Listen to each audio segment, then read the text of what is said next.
President Donald Trump విధానాల వల్ల ప్రపంచంలో పెద్ద ఎత్తున ఆయుధ పోటీ పెరుగుతోంది, రక్షణ వ్యయం పెరుగుతోంది. ఫలితంగా అమెరికన్ డిఫెన్స్ మ్యానుఫ్యాక్చరింగ్ కంపెనీస్కు మిలిటరీ ఇండస్ట్రియల్ కాంప్లెక్సెస్ అంటారు, లాక్హీడ్ మార్టిన్ వీటి పేర్లు, లేదా యూరోప్లో ఉన్న రఫేల్కు లేదా ఎంఐజీ ఇలాంటి భారీ మిలిటరీ ఇండస్ట్రియల్ కాంప్లెక్సెస్కు భారీ లాభాలు. ముఖ్యంగా అమెరికన్ మిలిటరీ ఇండస్ట్రీకి పండుగ. కానీ ప్రజల కోసం ఎడ్యుకేషన్, హెల్త్, ఇన్ఫ్రాస్ట్రక్చర్ పైన ఖర్చు పెట్టాల్సిన డబ్బులు కాస్త ఈ ఆయుధాల పైన ఖర్చుగా మారుతుంది. ఎందుకంటే మీకు ఒకవైపు ట్రంప్ వెనిజులాలో చేసిన యాక్షన్, ఇరాన్పై చూస్తున్న దూకుడు, గ్రీన్లాండ్పై చేస్తున్న బెదిరింపులు, ఇవన్నీ చూశాక కెనడా లాంటి దేశాలకి ఇస్తున్నటువంటి ఆదేశాలు, ఇవన్నీ చూశాక ప్రపంచం ఇవాళ ట్రంప్ను చూసి ఒక రకంగా వణికిపోతుంది. తమ రక్షణ తాము చూసుకోకపోతే వర్కౌట్ కాదు అని. ఇప్పటిదాకా అమెరికా తనను రక్షిస్తుందని, కాపాడుతుందని భావించిన అరబ్ దేశాలకు ఇజ్రాయెల్, ఖతార్పై దాడి చేయడంతో అనుమానం మొదలైంది.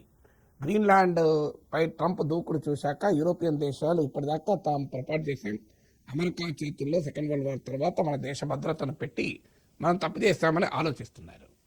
ఉక్రెయిన్ వార్ అనుభవం చూశాక ప్రపంచానికి అర్థమవుతుంది మిలిటరీగా స్ట్రాంగ్ లేకపోతే ఏం జరుగుతుంది అని. దీనికి తోడు ఇప్పుడు డొనాల్డ్ ట్రంపే స్వయాన భారీ ఎత్తున డిఫెన్స్ బడ్జెట్ పెంచాలి అని చూస్తున్నాడు. ఇప్పటికే ప్రపంచంలో డిఫెన్స్ పైన అత్యధికంగా పెడుతున్నటువంటి దేశం అమెరికా. మీకు నియర్లీ $900 బిలియన్ అమెరికా డిఫెన్స్ పైన ఖర్చు పెడుతుంది. $900 బిలియన్. ఇందులో మీకు ఇప్పుడు ట్రంప్ తాజాగా ప్రతిపాదించింది 2027లో $1.5 ట్రిలియన్ కావాలి అని ప్రతిపాదించాడు. సో $1.5 ట్రిలియన్ అంటే $150,000 కోట్ల. సుమారు ఇండియన్ ఎకానమీలో 1/3. కేవలం ఒక డిఫెన్స్ కొరకు, మిలిటరీ కొరకు అమెరికా అడుగుతున్నది 1/3 of the global India's economy. Trump ఏమంటున్నాడు, నాకు నోబెల్ పీస్ ప్రైజ్ ఎందుకు ఇవ్వలేదు అంటున్నాడు. తన డిపార్ట్మెంట్ ఆఫ్ డిఫెన్స్ కాస్త డిపార్ట్మెంట్ ఆఫ్ వార్గా మార్చాడు. అయినా నాకు నోబెల్ ప్రైజ్ ఎందుకు ఇవ్వలేదు అని అడుగుతున్నాను. 8 యుద్ధాలు ఆపాను, నాకు నోబెల్ ప్రైజ్ ఎందుకు ఇవ్వడం లేదు అని అడుగుతున్నాడు. సో క్లియర్గా ఒకవైపు మిలిటరీ ఎక్స్పెండిచర్ పెంచుకుంటూ, ఎంతమంది మామూలు పెరుగుదల కాదు, 2027లో $1.5 ట్రిలియన్ బడ్జెట్ కావాలి తన మిలిటరీకి అంటున్నాడు.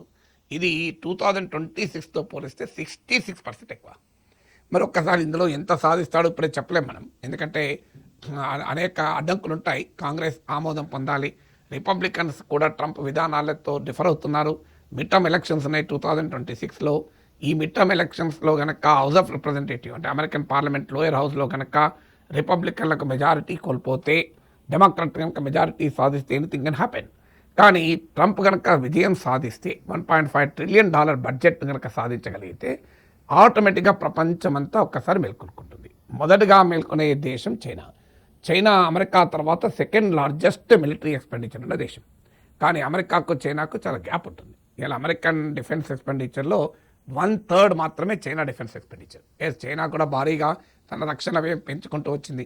ప్రెసిడెంట్ జిన్పింగ్ పవర్లో ఉన్న ఈ లాస్ట్ 13 ఇయర్స్లో డిఫెన్స్ పైన చైనా చేసే ఎక్స్పెండిచర్ రెట్టింపైంది, డబుల్ అయింది. సో అయినా కూడా still it is only 1/3 of what America spends on military. So ఆటోమేటిక్గా అమెరికాకి వాళ్ళ ప్రధాన ప్రత్యర్థి దేశం చైనా. అందువల్ల చైనా డిఫెన్స్ అంతా అమెరికా దృష్టిలో పెట్టుకొని వ్యూహరచన ఉంటుంది. సో ఎప్పుడైతే అమెరికా టార్గెట్లు చూసినాక China, Venezuela, Cuba, Colombia, Iran ఇలా అన్ని దేశాలను టార్గెట్ చేశాక చైనా ఆటోమేటిక్గా తన దేశ భద్రత కొరకు అధికంగా రక్షణ వ్యయం చేయాలని చూస్తుంది. ఒక చైనానే కాదు, మీకు యూరోపియన్ కంట్రీస్ ఇప్పటిదాకా అమెరికా రక్షణ కవచంతో బతుకుతున్నారు. ట్రాన్స్ అట్లాంటిక్ పార్ట్నర్షిప్ అంటారు. సెకండ్ వరల్డ్ వార్ తర్వాత నేను అనేక వీడియోలో చెప్పినట్లు యూరోపియన్ యూనియన్ ఒక రకంగా అమెరికాకు అవుట్సోర్స్ చేశారు. ఇప్పటిదాకా రష్యా నుంచే తమకు ఛాలెంజ్, ఆ ఛాలెంజ్ను అమెరికా చూసుకుంటుంది అని నమ్మకంతో ఉన్నారు. ఇప్పుడు రష్యాతో ఛాలెంజ్ కేవలం భయమే కాదు, వాస్తవం అని ఉక్రెయిన్ వార్తో తేలిపోయింది. సో రష్యా పుతిన్ దూకుడు చూశాక యూరోప్కి అర్థమైంది it is not a fear, it is reality అని. ఇప్పుడు కొత్తగా రష్యా నుంచి తమల్ని అమెరికా రక్షిస్తుందని భ్రమపడ్డటువంటి యూరోపియన్ కంట్రీస్కు ఇప్పుడు అమెరికానే దాడి చేస్తే ఏంటి అనే పరిస్థితి ముందుకొచ్చింది గ్రీన్లాండ్ అనుభవంతో. సో ఇప్పుడు గ్రీన్లాండ్ అనుభవంతో యూరోపియన్ కంట్రీస్ అందరూ కలిసి అమెరికాను ఎలా ప్రతిఘటించాలి అని ఆలోచిస్తున్నారు. ఇప్పటికే నాటో పైన అమెరికా ఒత్తిడి తెస్తూనే ఉంది. మీకు ట్రంప్ ఫస్ట్ టర్మ్లో జీడిపిలో 2%కు పెంచారు. ఇప్పుడు సెకండ్ టర్మ్లో 5% ఒత్తిడి తెచ్చారు.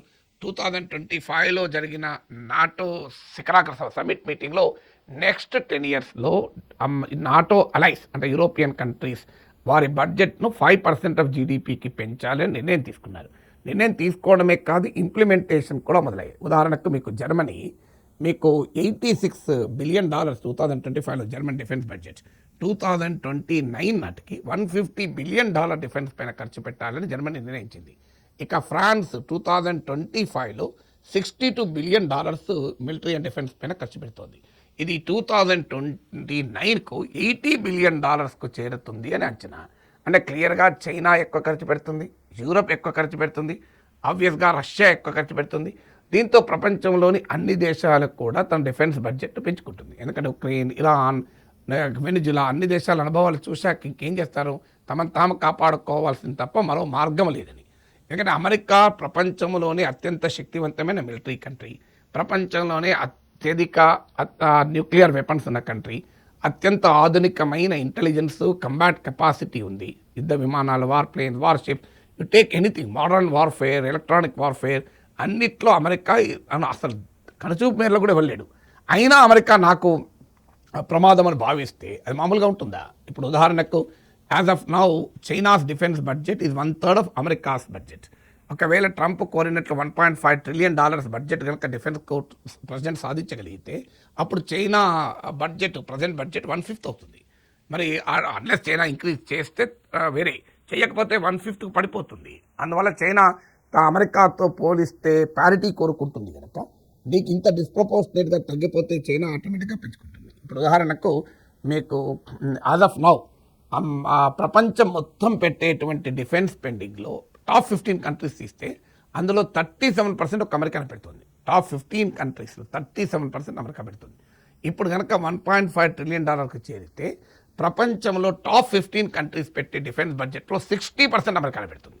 అంటే ప్రపంచంలో పెట్టే టోటల్ స్పెండింగ్లో అమెరికా పెడుతుంది. మీకు టాప్ 15 కంట్రీస్ పెట్టే దాంట్లో 60% అమెరికా పెడుతుంది. అలాంటి అమెరికాని ఇంకా నాకు మిలిటరీ ఎక్స్పెండిచర్ కావాలి, ఇంకా ఆయుధాలు కావాలి, తనకు భయంగా ఉంది ఎవరు అటాక్ చేస్తారో అని. అందుకొరకు తాను గోల్డెన్ డోమ్ కట్టుకుంటాను అంటే ఎలాంటి హైపర్సోనిక్ మిసైల్స్, ఎలాంటి క్రూయిజ్ మిసైల్స్, మీకు ఎలాంటి బ్యాలిస్టిక్ మిసైల్స్ వచ్చి అటాక్ చేసినా కూడా తట్టుకోగలిగే ఒక గోల్డెన్ డోమ్ డిఫెన్స్ పెడతానని ట్రంప్ ప్రకటించాడు. తన బిగ్ అండ్ బ్యూటిఫుల్ బిల్లో ప్రతిపాదించాడు కూడా. సో ఆటోమేటిక్గా అమెరికాకే రక్షణ కావాలనుకున్నప్పుడు అమెరికా బాధిత దేశాలకు, అమెరికా పీడిత దేశాలకు ఇక డిఫెన్స్ బడ్జెట్ అవసరం పెరగదా? సో ఏ రకంగా ట్రంప్ ఆర్మ్స్ రేసులు పెంచుతున్నాడో చూడండి. మరి దీని ఇంప్లికేషన్స్ ఏంటి? ఇవి డబ్బులు ఎక్కడికి వెళ్ళి తెస్తాడు? ట్రంప్ దగ్గర సింపుల్ ఆన్సర్ ఏమంటాడంటే, నేను టారిఫ్లు వేస్తున్నా కదా ప్రపంచం పైన, ఆ టారిఫ్లతో వచ్చే డబ్బులతో నేను ఈ ఫండింగ్ చేస్తా అంటాడు. అంటే పెరుగుతున్న డిఫెన్స్ బడ్జెట్, పెరగాల్సిన డిఫెన్స్ బడ్జెట్ను టారిఫ్ల ద్వారా వచ్చిన ఆదాయంతో నేను మీట్ అవుతా అంటున్నాడు. కానీ ఇది మీరు లెక్కలు చూస్తే ఇందుకు పూర్తి విరుద్ధం. ట్రంప్ అంచనా ఏంటంటే $600 బిలియన్ వస్తుందని. సో ఆ లెక్కలు చూసినా కూడా మీకు అది రియాలిటీ చూడండి. ట్రంప్ అంచనా $600 బిలియన్, ఇప్పటికి వచ్చింది $150 బిలియన్. అంటే మీకు ఫిబ్రవరిలో ఒక విడత వేసాడు, ఇప్పుడు ఏప్రిల్లో మరో విడత వేసాడు. ఇంకా చాలా దేశాలతో ట్రేడ్ డీల్ కుదరలేదు. కుదిరితే ఇంకా టారిఫ్లు తగ్గిపోతాయి. అందులో ముఖ్యంగా చైనాతో కుదరలేదు, ఇండియాతో కుదరలేదు. సో కుదరక ముందే $150 బిలియన్ వస్తాయి, కుదిరితే ఇంకా తగ్గిపోతుంది. సో మీకు ఏప్రిల్ టు డిసెంబర్ వరకు $150 బిలియన్ వస్తాయి. మరి $600 బిలియన్ ఏరికలు వస్తుంది. సో టారిఫ్లతో వచ్చే ప్రసక్తి లేదు. ఆ $600 బిలియన్ కాదు, $300 బిలియన్ దాటితే కష్టం. పోనీ ఇక ఇందులో కూడా పూర్ అండ్ మిడిల్ అమెరికన్స్కు $2,000 చెక్ ఇస్తాను నేను, టారిఫ్ల వల్ల మీకు కూడా లాభం జరుగుతుంది, నన్ను ఏదో టారిఫ్లను ఇట్లా విధిస్తున్నా అంటున్నారు. కానీ ఆ టారిఫ్ల ద్వారా వచ్చే ఆదాయాన్ని మీతో పంచుకుంటానని ట్రంప్ ప్రజలకు హామీ ఇచ్చాడు. అంటే వచ్చేదే $300 బిలియన్ దాటదు. అందులో $2,000 cheque poor and middle class అమెరికాకి ఇస్తే మిగిలినంత $150 బిలియన్ మిగులుతాయి. మరి ఏ రకంగా డిఫెన్స్ బడ్జెట్ మీట్ అవుతాడు? దీనికి తోడు ప్రభుత్వ ఆదాయం తగ్గిపోతుంది. ఎందుకంటే పెద్ద ఎత్తున బిగ్ అండ్ బ్యూటిఫుల్ బిల్లో ట్యాక్స్ కట్స్ ప్రతిపాదించాడు, భారీగా పన్నుల రాయితీలు ప్రతిపాదించాడు.